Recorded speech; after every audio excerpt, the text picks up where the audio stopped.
Hello, good morning students. Today we will start a new chapter in our science, chapter number 8, motion.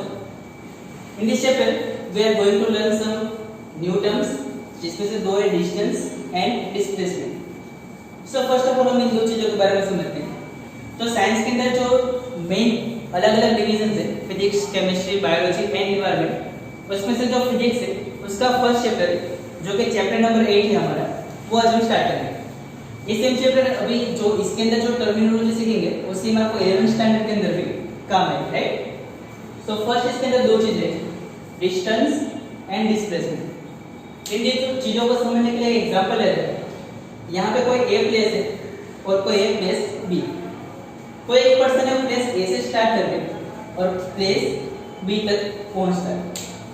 सो इन दोनों के बीच का जो distance है वो टोटल 300 किलोमीटर. तो पर्सन यहाँ से स्टार्ट करता है और जाता है पॉइंट बी तक और पॉइंट बी से वापस वो आता है पॉइंट ए तक. तो उस जो एग्जांपल है इसके लिए अगर डिस्टेंस और डिस्प्लेसमेंट दोनों कैलकुलेट करें तो डिस्टेंस क्या होगा, तो ए और बी के बीच का डिस्टेंस 300 किलोमीटर है. 100 प्लस 100 प्लस 100 और पर्सन वापस वहीं पे जाता है. सो 300 वन साइडेड और 300 फिर second side. So total distance will be 600 kilometre. But अगर डिस्प्लेसमेंट की बात करें तो डिस्प्लेसमेंट किस तरह से कैलकुलेट कर सकते हैं. तो डिस्प्लेसमेंट के लिए पर्सन स्टार्टिंग में कौन सी पोजीशन में था और इन द एंड कौन सी पोजीशन में, वो दो चीजें देखी जाती है. The person was at A point in the beginning और जो लास्ट के अंदर भी पर्सन था वो ए पॉइंट के अंदर था. तो फर्स्ट पोजीशन और लास्ट पोजीशन के बीच में कोई डिस्टेंस नहीं है, इसलिए उसका डिस्प्लेसमेंट होगा 0. So this is the basic difference between displacement and distance. Distance के अंदर आपको ये देखना है कि पर्सन ने टोटल कितना ट्रैवल किया है, जबकि डिस्प्लेसमेंट के अंदर आपको बस ये देखना है कि पर्सन स्टार्टिंग में कहाँ था और अभी लास्ट में कहाँ है, उन दोनों के बीच का डिस्टेंस. ओके. उसके बाद अभी दो टर्म सीखते हैं, स्पीड एंड वेलोसिटी. स्पीड और वेलोसिटी के बीच में भी थोड़ा थोड़ा डिफरेंस है, जिस तरह से डिस्टेंस और डिस्प्लेसमेंट के बीच में डिफरेंस है. जो बाइक या कार के अंदर जो ओडोमीटर होता है, मतलब कि जो स्पीड दिखाता है, उसके अंदर हमें स्पीड या वेलोसिटी हम चेक कर सकते हैं, राइट. स्पीड का फॉर्मूला क्या है, distance covered divided by time required. तो स्पीड कैलकुलेट करने के लिए आपको कितना डिस्टेंस है और कितना टाइम लगा, उन दोनों को आपको डिवाइड करना पड़ेगा. But if you want to calculate velocity, तो वेलोसिटी के लिए आपको कैलकुलेट करना पड़ेगी displacement and divided by time. तो स्पीड और वेलोसिटी ये दोनों में बस थोड़ा थोड़ा डिफरेंस है. स्पीड के अंदर आपको कैलकुलेट करना होता है डिस्टेंस, बट वेलोसिटी के अंदर आपको कैलकुलेट करना है डिस्प्लेसमेंट. स्पीड एक स्केलर है जबकि वेलोसिटी है वो वेक्टर क्वांटिटी है. स्केलर और वेक्टर क्वांटिटी क्या है वो मैं आपको समझाता हूँ. अगर कोई भी चीज आपको बतानी है उसके लिए आपको दो चीज की जरूरत पड़े, उसकी वैल्यू और साथ में उसकी डायरेक्शन. तो उस क्वांटिटी को हम बोलेंगे वेक्टर क्वांटिटी. मगर अगर किसी चीज को बताने के लिए आपको सिर्फ उसकी वैल्यू बतानी पड़े तो उसको हम बोलेंगे स्केलर क्वांटिटी. फॉर एग्जांपल अगर आपको स्पीड बतानी है तो सिर्फ आपको नंबर बताना है, 50 kilometre per our, 10 metre per second, जो भी, तो उसको हम स्केलर क्वांटिटी बोलेंगे क्योंकि आपको सिर्फ उसका नंबर बताना है, वैल्यू बताना है.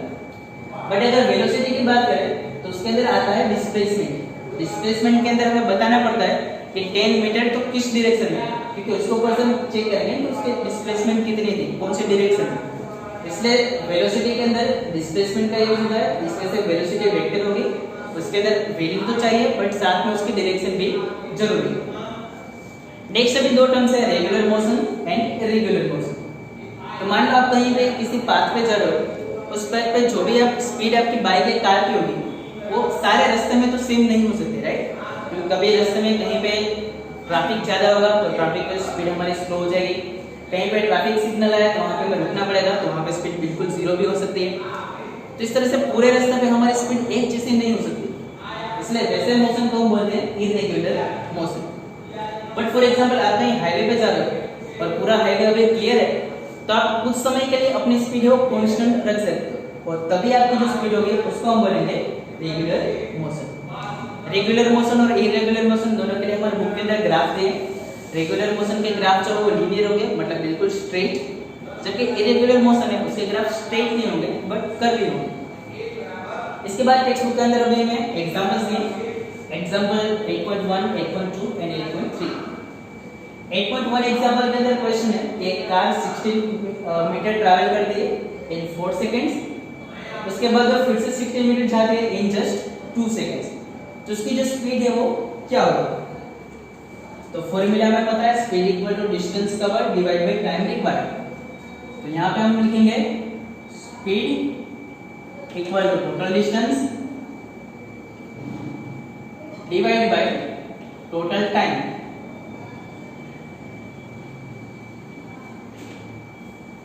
तो यहाँ पे व्हीकल पहले 16 मीटर ट्रैवल करती है, दूसरी बार में फिर से 16 मीटर, सो 16 प्लस 16।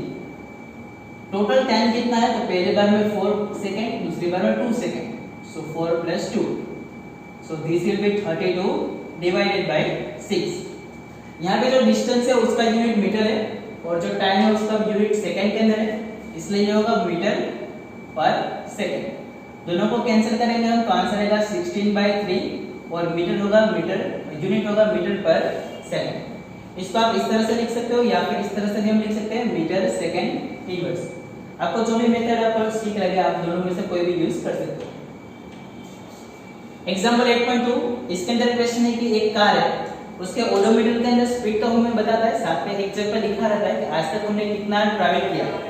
तो उस कार के अंदर बता रहा है कि अभी जो इनिशियल पॉइंट है तो अभी टोटल उसने 2000 किलोमीटर ट्रैवल किया। वो इंसान कहीं जाता है अपनी कार लेके, वापस आता है, तभी उसके अंदर एंड के अंदर जो डिस्टेंस है वो 2400 किलोमीटर है।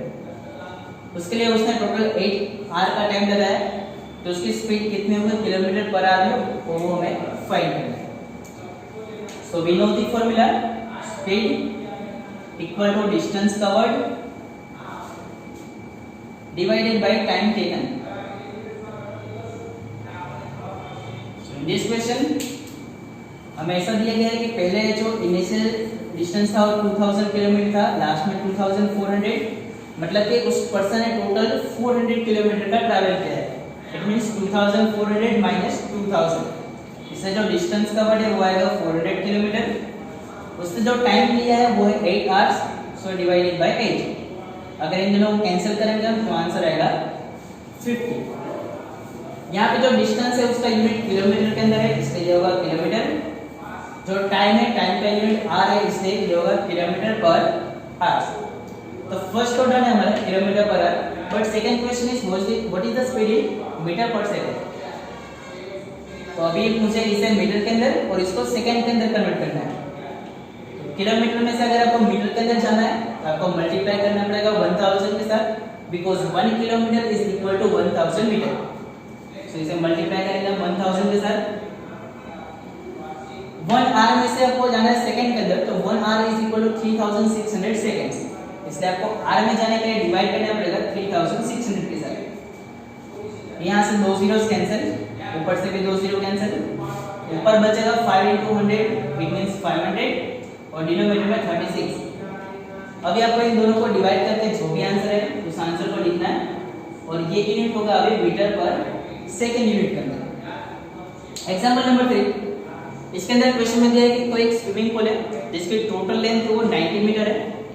कोई एक पर्सन उसमें स्विम करना स्टार्ट करता है, तो पहले वो ए साइड पे वहां से स्विम करके वो सामने की साइड जाता है, वहां पे से फिर वापस स्विम करके वो वही साइड पे वापस आया, मतलब उसने 90 मीटर और 90 मीटर टोटल 180 मीटर उसने ट्रैवल किया।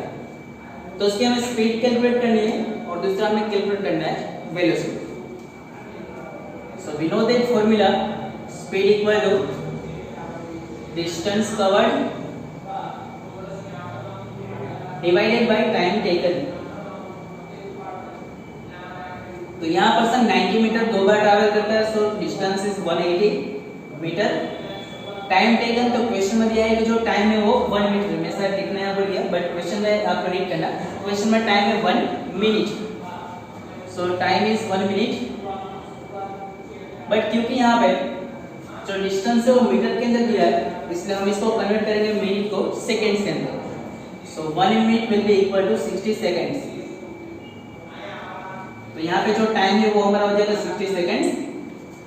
जो डिस्टेंस है वो है मीटर के अंदर, जो टाइम है वो हमने कन्वर्ट कर दिया सेकंड के अंदर, इससे unit will be metre per second. इन दोनों को कैंसिल करेंगे हम, 0 0 कैंसिल, 6 3s are 18, सो जो speed will be 3 metre per second. Now next question is what is the velocity. तो वेलोसिटी पहले इंसान ए पॉइंट पे था, फिर ऑपोजिट पे जाता है, वहां से स्विम करके वापस वहीं पे आ जाता है। तो पहले भी इंसान उसी पॉइंट पे था, लास्ट में भी इंसान उसी पॉइंट पे, so the total displacement will be 0। Okay, और जो वेलोसिटी का फॉर्मूला है उसके अंदर हमें डिस्प्लेसमेंट ही यूज करना है। So displacement divided by time taken.